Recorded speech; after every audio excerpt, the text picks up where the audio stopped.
Yo, what's good, YouTube? Alright, so we are making another video. Well, I recorded this a while ago. Just decided to comment over it now. You saw in the top corner that I put it on easy. Yep, this challenge is hard enough for me that I decided to do it on easy rather than normal. But, with that being said, the only thing that easy does that makes this challenge easier is make it where the zombies are walkers for quite a bit longer period of a time, which makes it more doable to make the goal round you may or may not have. The downside to this is that in a normal match of zombies, you do a lot of rate training in circles, and you actually don't want walkers, because if you have walkers, say, late round 20, and there's two walkers in front of you by a door, and there's a whole horde of runners behind you, odds are you'll get pinned and die. But other than that one caveat, easy mode is, as it says, easy. But nevertheless, this is a hard-ass challenge, and if you want to try it yourself, go for it. So we have nothing. We have the wall guns, and that's it. No perks, no pack-a-punch, nada.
their shores.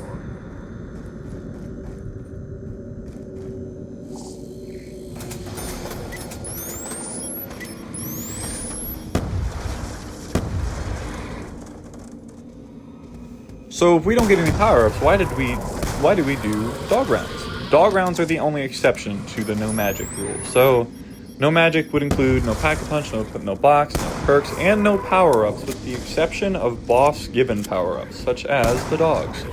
So the only way to get a max ammo or any power-up is dogs. Now that's not actually why I chose to do dog rounds. Dog rounds, in my opinion, are significantly easier than normal zombie rounds. And they are a good way to get a break from the continuous flow of just hordes, because you can get kind of drained and need a break from time to time, and so dog rounds are good for that. On any other challenge, having a max ammo every 4 to 7 rounds is great. On this particular challenge, it's not super useful because I can just go buy everything I have off the wall, but it is still a nice break from the normal hordes.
Fetch me their swords!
Every time I come up here, it gets extremely nerve-wracking because I have to really pay a lot of attention to where the zombies are, because if I fall in the wrong spot, I'll instantly die because I'll take fall damage and get swiped.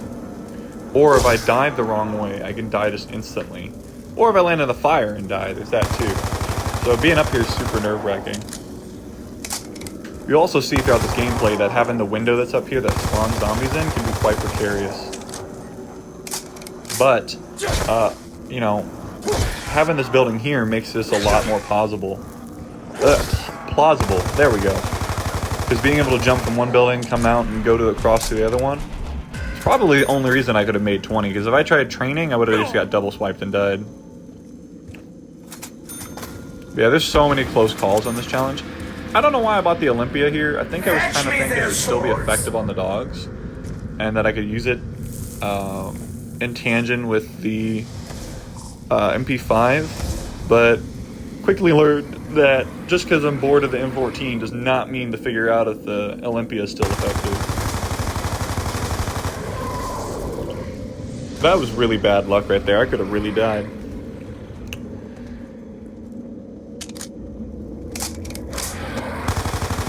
I will not be trying this challenge again on original anytime soon, nor will I be doing the other maps with no magic for a while. I might do farm in the future with no magic, but I think that one will be a whole lot harder to do for the fact that there, you know, one of the buildings you can't really run out of without going down a staircase that you're likely to die on. Ooh, crap, I got close to dying. Oh, shoot. There's another one, too? See, I did this, like, about a week ago, almost. So, it's like, some of it I forgot. But that was a close call. But no, as I was saying, like, farm is doable with no magic. But one of the rooms, there's 2 staircases. And other than those 2 staircases, it's the same room that normally has double tap if you played the map.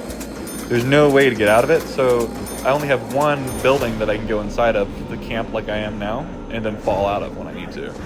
So it's like, the strategy I've been using would only be half as effective on that map. In addition to that, if I was to play farm for any particular challenge, I'd probably do the starting room challenge, because you can get the box from the starting room, although it takes a little bit of parkour, you can hit it. And then of course you have double tap and quick revive, so it's not too bad. And I'm not sure if this last one's possible, but if you could touch the box by jumping in the right spot and hitting it through the wall, where the quick speed cola is, I'm sure in time there'll be a glitch that allows you to get speed cola from the starting room. Because it seems plausible, just not done yet. I haven't seen a video showing how to do it. But still, with it being 2-hit zombies instead of 3-hit, Juggernauts is essential anyway. I say that as I'm doing a challenge that proves you can do high rounds without Juggernaut. I don't normally open that door that was just behind me anyway, whenever it does have speed cola, because it just opens up a whole nother route for zombies to train through and can screw up your rhythm. I don't even normally open that door, so I very obviously did not open it during this run, because its only usefulness is speed cola, and that's not even super useful on this map.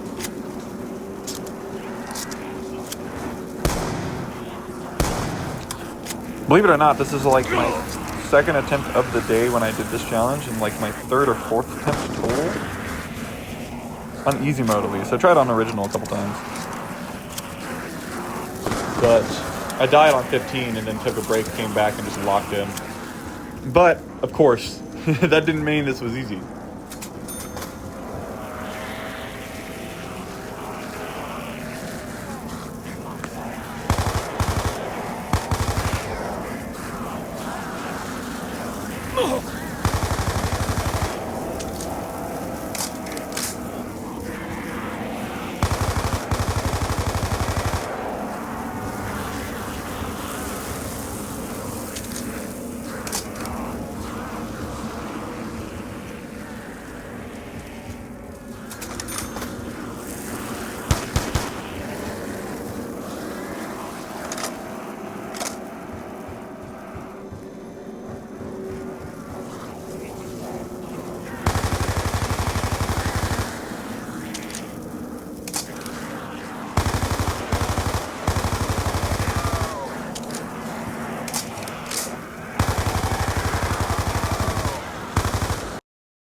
Oh, this was so dangerous. But got out of it. Almost died on 15 twice in a row. I would have had to take an extended break if I died on the same round twice. I would have been like, are you kidding me?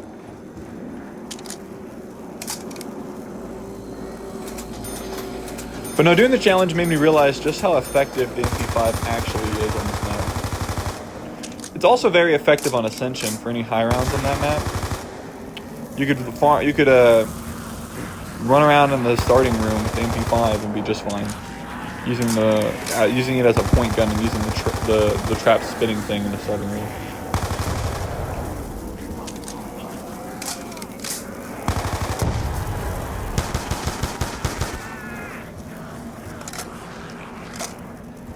One learning curve I had was that since I didn't have double tap, the M14 was not near as effective, so trying to use it here and there was more challenging because it would not kill as often as it normally does when I play this map.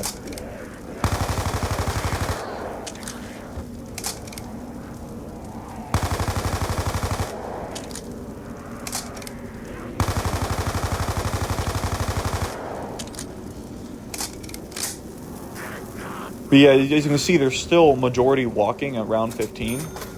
Obviously, I probably would have died a long time ago if they were all running. So easy mode does make a huge difference. But this challenge is still, in my opinion, harder to do on easy mode than most of the other challenges I've done on original on this map.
That was a very clean exit from the building.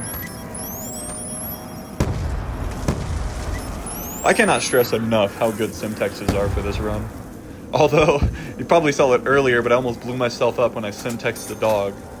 But, no, other than having a dog chase you or Simtexing a zombie that outruns you and blows you up, Simtexes are really good in this. A whole lot more effective than frags, because you can control where the Simtex goes, because it sticks to whatever it touches. While frags, they bounce the wrong way, they touch the lava, and they don't even blow up anymore.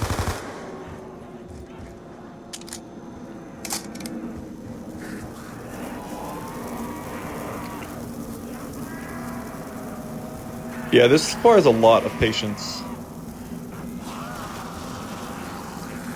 Which is not my strong suit normally.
This low-key scared the crap out of me. So I turn around, right, and there's one right here going around the staircase. That legitimately scared me like it was an actual horror game for a second. My very first attempt at this challenge, I died on round 17, so I was quite frustrated at that time. I was like, dang it.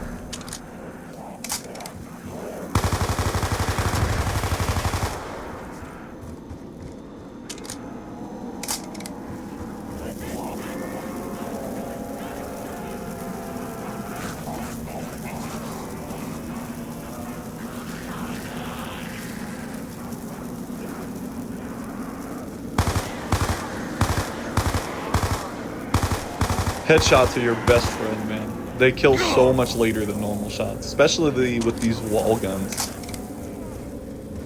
I'll say the only downside of the MP5 in this game is that it runs out of ammo really quickly. Black Ops 1, for example, is known for having all the guns have low ammo, but even in that game, this gun doesn't run out of ammo near as frequently as it does in this one.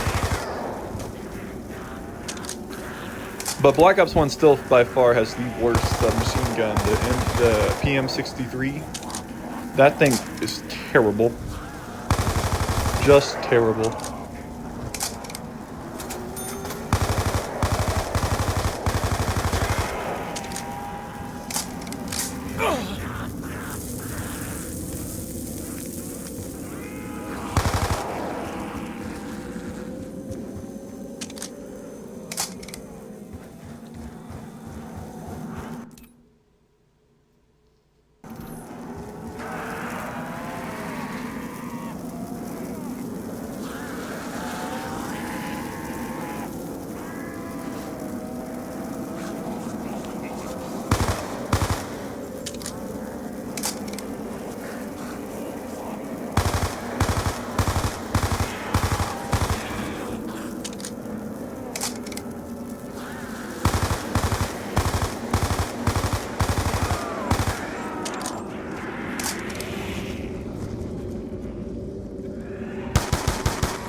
Fetch me their swords.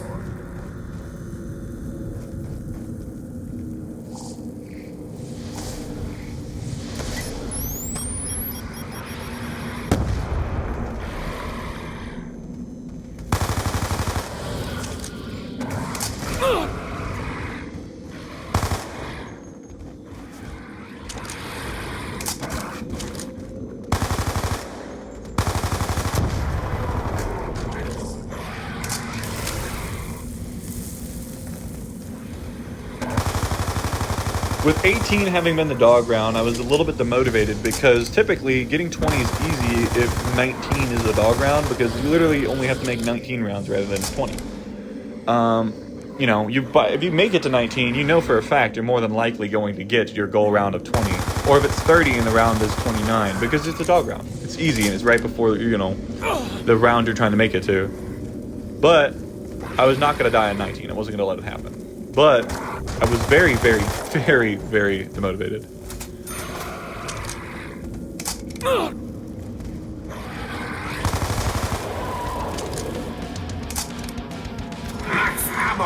I didn't pay too much attention to the footage because I'm skipping around when I do my commentary to what parts I like the most, but I don't know which dog round it was. But there was one that I was in the room that's the MP5 room, and I never knew, after all these years of playing this map, just how many spawn points for dogs are actually in that room. That was a first time experiencing that.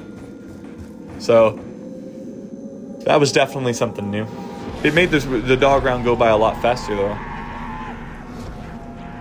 But here it is, the last round standing in my way of my challenge being completed.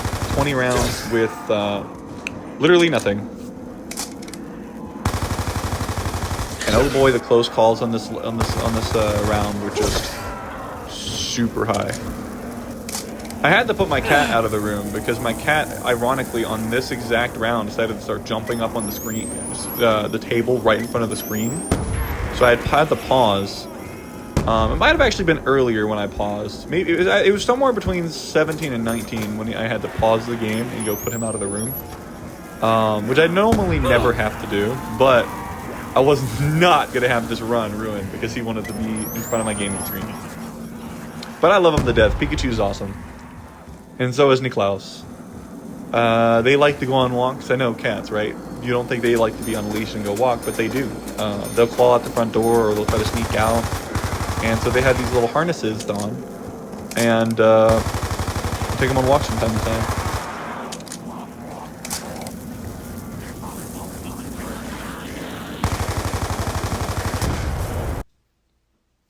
Oh, maybe it was here. Nope, no. That was just the cutaway footage. So I'm recording on an Xbox, so every once in a while, it will say, you know, recording stopped because, you know, reached the 10-minute timer. And then I gotta pause the game and go set the timer to continue going. So I can record footage. But it's way better than recording in 30-second increments on the Switch. Ooh. Which is what I had to do for a lot of my Ocarina of Time videos. Because I don't have capture cards. That right there was super close. That could have been the end of the run.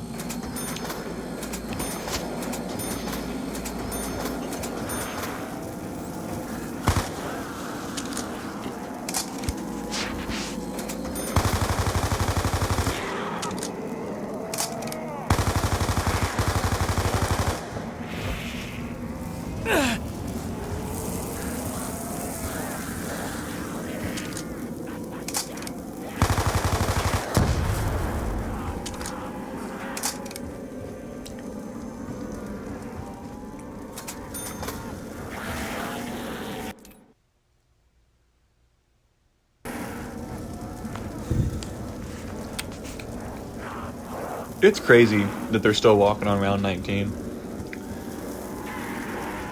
Perks of easy mode. I do think that if I ever do try this challenge on original, it won't be solo. I'll probably do, what's it called? Duos. And I could do duo survival, but here's a trick that I need, like, my brother for this, or someone of his same skill level, or the same skill level as me. Because him and I are about the same as zombies. I might be slightly better at the older ones. To be on a team, because there's grief mode, which you're intended to, when you play grief mode, you wanna, it's like versus zombies, so one team wants to survive the round over the other team. But if both teams die, it doesn't reset the game to the beginning. It resets the game to the beginning of said round. So if I'm on round 20 and we both die and game over, the game resets at round 20, not round 1. Because the goal is not how high of a round you can make, it's can you survive longer than the other team. So it doesn't matter if they die in round 1, you just gotta beat round 1. But you can exploit that. You can decide that if the enemy team dies to just kill yourself. Why would you do that? Because it resets the round to round 20. So if you're trying to make a high round as a team and you have no perks, you have no reason to, not want to go down, you can just die as many times as possible or needed and proceed to just die a million times around 20 or around 30 or whatever round it is until you finally get lucky enough to beat the round. It's a very easy way to exploit it. So the game was paused for a very long time there, and that's when I think I took Pikachu out of the room. But yeah, so imagine you and your buddy are playing, you're on round 50 or something, you both died, it resets to round 1, or y'all both die and it resets back to round 50. I'd take the resets back to round 50 if it was me.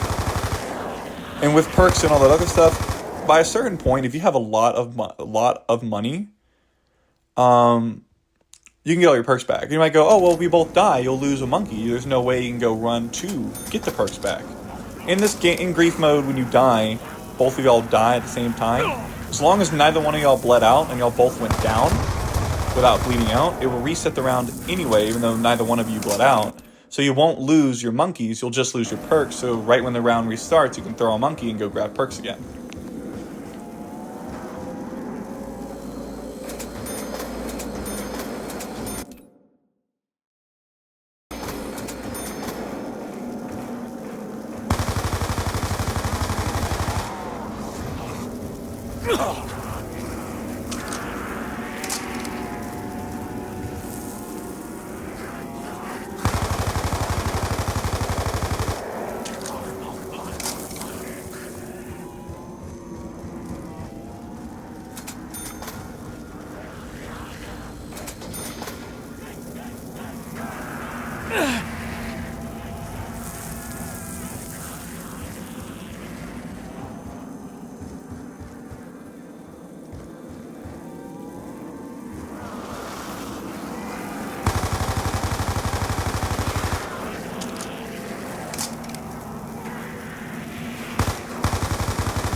Normal game muscle memory kind of took over here, where rather than go run up the stairs, I decided to try and rate train right here.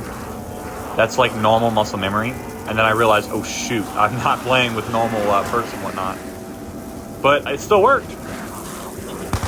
But I know what I just did there is what I would normally do on a round like this when I have perks and monkeys and all that other stuff. But here I am trying to rate train like I have that shit when I don't.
And there you have it, folks. Round 20.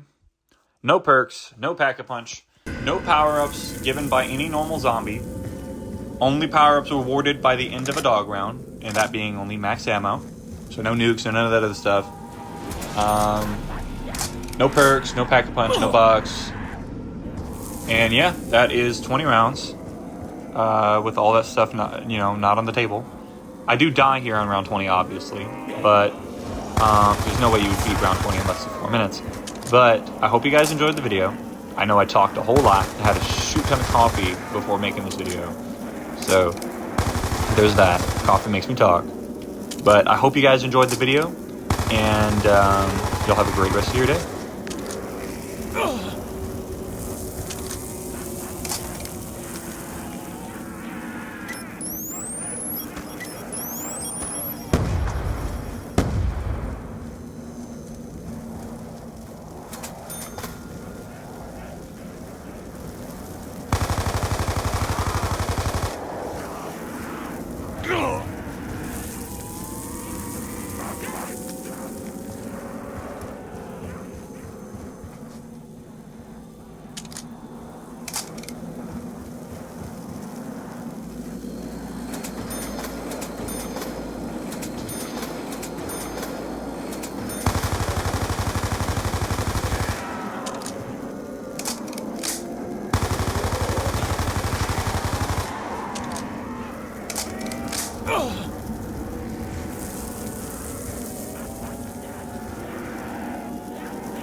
Ugh!